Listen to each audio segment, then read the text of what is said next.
లగ్జర్ల ఘటనలో మాజీ MLA Patnam Narender remand రిపోర్ట్లో సంచలన విషయాలు బయటకు వచ్చాయి.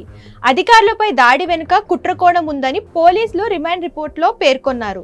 పక్కా పథకం ప్రకారమే ప్రజాభిప్రాయ సేకరణకు వచ్చిన అధికారులపై దాడులు చేసి విధ్వంసం సృష్టించి ప్రభుత్వాన్ని అస్థిరపరచాలని కుట్ర పన్నారని పేర్కొన్నారు.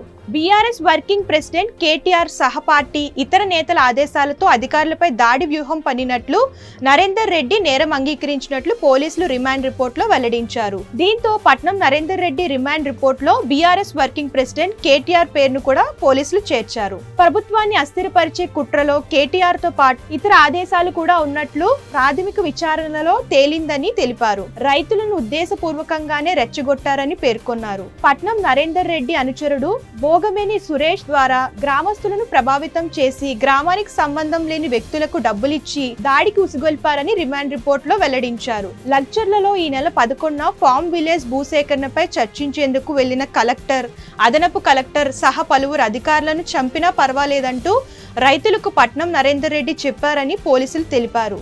ఈ ఘటనలో కీలకంగా వ్యవహరించిన సురేష్ కు తరచు ఫోన్ చేసినట్లు నరేందర్ రెడ్డి అంగీకరించారని పోలీసులు తెలిపారు.